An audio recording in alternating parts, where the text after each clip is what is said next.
Salut tout le monde, j'espère que vous allez bien. Pour commencer, je tiens à vous souhaiter une excellente année 2022, qu'elle vous apporte tout ce que vous pouvez souhaiter pour vous ainsi que pour vos proches, aussi bien dans la tech que dans n'importe quel autre domaine bien évidemment. Pendant quelques temps, il ne faudra pas être surpris si vous voyez des petits changements d'une vidéo à l'autre. Je suis en train de me faire la main sur le nouveau logiciel de montage que j'utilise, DaVinci Resolve, et par conséquent, je vais faire des petits essais, des choses que je vais garder, d'autres que je ne vais pas garder. Donc c'est normal, n'ayez aucune inquiétude. Maintenant que 2021 a rendu les armes et que 2022 nous tend les bras, voyons un petit peu ce que nous propose ce nouvel opus. Mais sans plus attendre, le nouveau générique. Avec les annonces de Qualcomm en décembre dernier, nous avons déjà une petite idée de ce que va pouvoir présenter 2022 en termes de hardware sur les nouveaux smartphones, notamment les smartphones haut de gamme. Voici à l'écran un résumé des principaux éléments annoncés, avec notamment, et je prends le fer de lance, le Snapdragon 8 Gen 1. Oui, c'est un nom qui est un petit peu étrange à prononcer chez nous, je trouve. Enfin bon, bref, le nouveau modèle haut de gamme de Qualcomm. Alors, il faut savoir qu'il ne préfigure pas ce que nous allons voir sur les smartphones en 2022 pour autant, mais c'est ce que le processeur permet en termes de possibilités.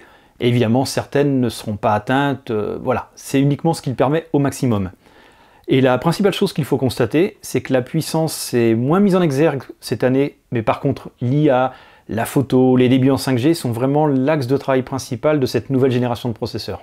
Alors évidemment ce sont les grands axes, mais ce ne sont pas les seuls points importants. On peut notamment mentionner que désormais ce nouveau processeur de génération 8 sera gravé en 4 nanomètres. Ça signifie par ricochet une augmentation de la puissance, notamment, aussi théoriquement une meilleure autonomie, du moins une meilleure gestion de la consommation énergétique.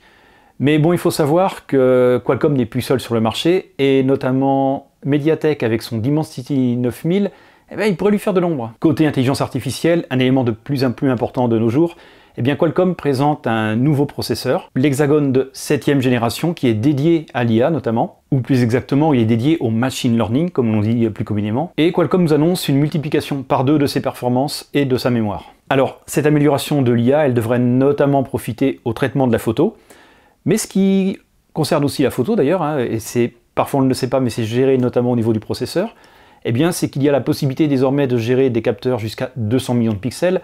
Alors en réalité je dis désormais, mais c'était déjà le cas sur la génération précédente.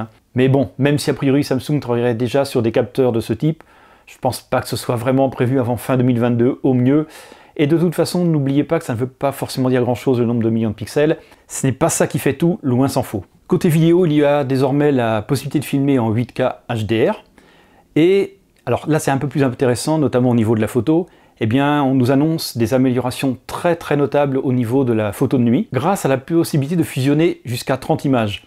On nous annonce des performances qui pourraient être 5 fois supérieures au niveau de la photo de nuit par rapport à la génération précédente. Mais attention, une fois de plus, je me répète, mais toutes ces valeurs, en fait, elles ne veulent pas dire grand-chose en elles-mêmes. Et en réalité, il est préférable d'avoir moins de millions de pixels, mais d'avoir plutôt un bon traitement algorithmique, un capteur de bonne qualité, bref, tout un ensemble de choses. Et finalement, pour résumer tout ça de façon peut-être un peu simpliste, on peut dire qu'un smartphone avec des algorithmes relativement moyens, voire parfois très moyens, on pourra mettre le dernier processeur le plus puissant, mettre le plus gros capteur, ça ne fera pas pour autant de miracles. Sinon, bien évidemment, tous les constructeurs auraient exactement les mêmes capacités en photo sur leur smartphone. Or, on le constate tous les ans, à processeur et capteur photo équivalents, deux téléphones de constructeurs différents ne vont pas avoir les mêmes capacités en photo, parfois ils vont même être assez éloignés les uns des autres. Ce qui fait la différence, ce sont les algorithmes qu'il va ajouter et surtout la qualité de ces algorithmes bien évidemment. Et c'est vraiment notamment là-dessus que les constructeurs se démarquent. Pour ce qui est de la connectivité, le nouveau modem X65 devrait permettre d'atteindre quant à lui les 10 gigabits en 5G. Bon, par contre, il faudra que d'autres conditions soient réunies,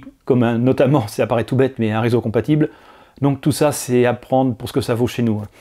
Mais on peut quand même espérer que ce nouveau modem apporte quand même des améliorations au niveau de la qualité sur nos réseaux actuels existants. Sinon, nous retrouverons du Wi-Fi 6E ainsi que du Bluetooth 5.2. Et non, malheureusement, il n'y aura pas de Bluetooth 5.3 chez Qualcomm en 2022. Côté design, ce début d'année préfigure ce que seront les principaux modèles du premier semestre, avec une face avant que j'ai envie de qualifier de traditionnelle depuis 2 ans environ, et un dos avec un bloc photo qui se cherche toujours, mais dont les tendances vont toutes un petit peu dans le même sens actuellement, enfin c'est mon avis, même si chaque constructeur l'aborde bien évidemment à sa façon. Alors, est-ce que 2022 sera également l'année des caméras frontales sous l'écran ? Est-ce que ce sera également l'année des téléphones pliants qui vont se démocratiser? Pour les caméras frontales, je pense que ça pourrait être l'année où elles commencent à émerger. Mais probablement plutôt sur le second semestre au minimum, puisque personne parmi les principaux constructeurs ne semble décider à les inclure dans les modèles de ce début d'année. Concernant les smartphones pliants, je reste un peu perplexe sur le fait que si ces modèles sont vraiment très attractifs technologiquement parlant, ils n'en sont pas pour autant, à ce jour et à mon avis, une réponse convenant au plus grand nombre. Et on sait que c'est la quantité qui va faire la réussite. Donc, mettons un peu de côté la partie tarifaire justement quelques instants, on oublie cet élément dans l'équation. En termes d'usage, pour quelqu'un qui va consulter très régulièrement son smartphone en cours de journée, eh bien ce mouvement incessant d'ouvrir, de fermer, je suis pas certain que ça ne finisse pas par lasser un peu de le faire de façon régulière. Et finalement, je pense que le modèle traditionnel a encore un petit peu de temps devant eux à ce niveau-là. Alors, 2022 verra-t-il l'émergence de modèles disruptifs? Aurons-nous une évolution importante de nos smartphones? En ce qui me concerne, j'ai plutôt tendance à penser que 2022 sera plutôt une évolution de 2021 tout simplement. Et notamment parce que les technos ne sont pas forcément disponibles pour l'instant. Alors si elles ne sont pas disponibles, c'est parce qu'elles ne sont pas forcément suffisamment prêtes, déjà, premier point. Et puis aussi, il ne faut pas oublier qu'avec la crise sanitaire et la crise des composants qui en découlent, eh bien tout simplement c'est peut-être pas le bon moment pour faire des lancements sur de nouvelles technologies. Et il est possible que les constructeurs attendent un moment plus propice pour lancer leurs nouveautés, donc peut-être en 2023, je n'en sais rien. Mais cela ne signifie pas pour autant que 2022 ne nous apportera pas de jolies surprises, de belles découvertes, et d'ailleurs je nous le souhaite à tous. Mais pour l'instant, au regard de l'actualité, j'ai pas vraiment le sentiment que 2022 s'annonce comme une année charnière sur les smartphones. Mais bien évidemment, je ne demande qu'à me tromper. N'hésitez pas à partager votre opinion sur le sujet, notamment comment vous voyez 2022 côté tech et notamment côté smartphone. Les commentaires sont ouverts et je lirai avec plaisir vos contributions et vos avis. Merci également pour vos likes et pour vos partages, c'est vraiment important, notamment pour une chaîne, comme toutes les chaînes, qui a eu un petit peu de mal à passer 2021.